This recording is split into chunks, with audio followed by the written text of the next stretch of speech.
जय श्रीमन नारायण। जो टिप्पणी मैं देने जा रहा हूं वह रामानुज दास श्रीमन गट्टू वेणुगोपाल स्वामी द्वारा दी गई है। अध्याय 15 पुरुषोत्तम प्राप्ति योग श्लोक 14।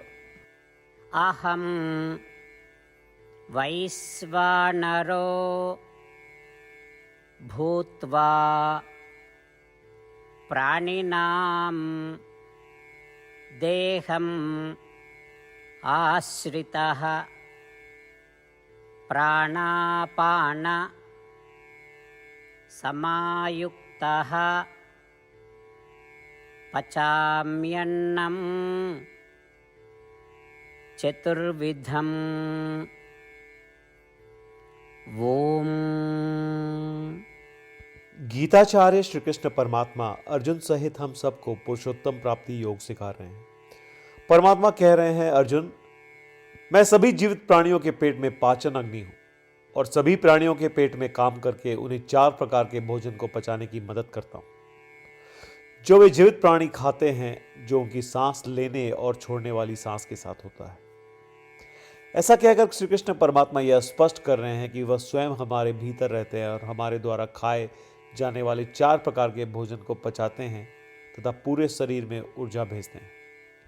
हम 4 प्रकार के भोजन खाते हैं। कुछ चबाने योग्य होते हैं और भोज्यम कहलाते हैं।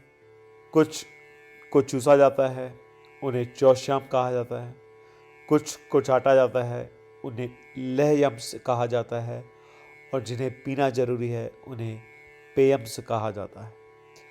इसलिए जब भी हम 4 प्रकार के भोजन में से किसी एक को लेते हैं तो हम इस श्लोक का उच्चारण करें या कहें कि सब कुछ श्री कृष्णार्पणमस्तु है, यह सोचकर कि हम वास्तव में वह भोजन श्री कृष्ण परमात्मा को अर्पित कर रहे हैं और श्रीमन नारायण को प्राप्त करना अपने जीवन का लक्ष्य बनाते हुए आइए हम केवल श्रीमन नारायण की शरण लें और श्री कृष्ण परमात्मा के शब्दों को श्लोक के रूप में दोहराएं। अहं वैश्वानरो भूत्वा प्राणिनां देहमाश्रितः प्राणापान समायुक्तः पचाम्यन्नं चतुर्विधम्।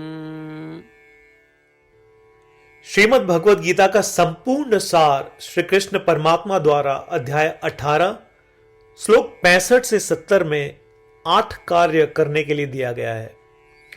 श्री कृष्ण कहते हैं, मुझे वे लोग पसंद है जो इन 8 बातों का पालन करते हैं। मैं उन भक्तों की हर प्रकार से रक्षा करूंगा। श्री कृष्ण परमात्मा द्वारा बोली गई संपूर्ण भगवत गीता को सुनने के बाद अर्जुन कहते हैं, करिष्ये वचनम तव, जिसका अर्थ है, कृष्ण, मैं वैसा ही करूंगा जैसा आप कहेंगे।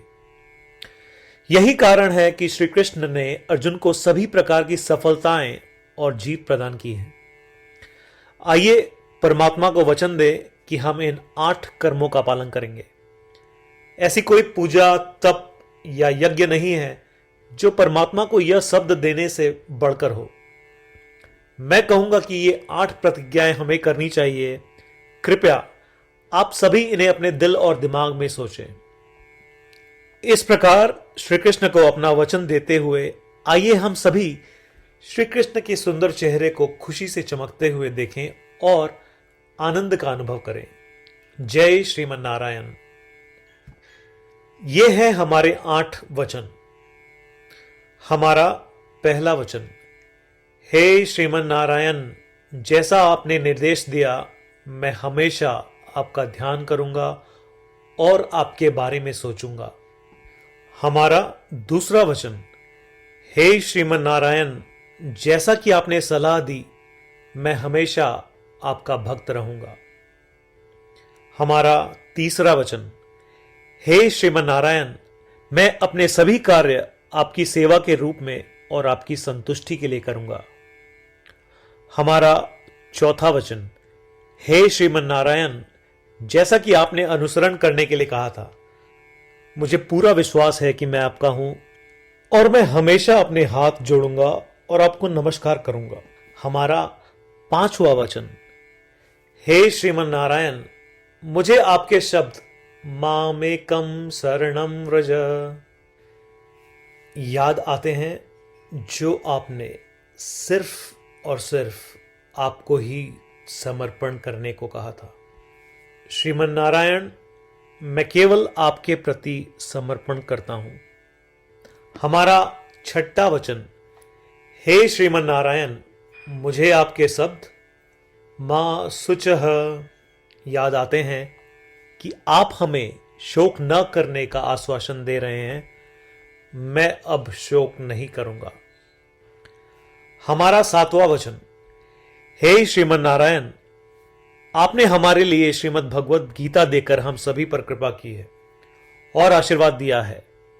मैं कम से कम एक श्लोक पढ़ने या सुनने का वादा करता हूं।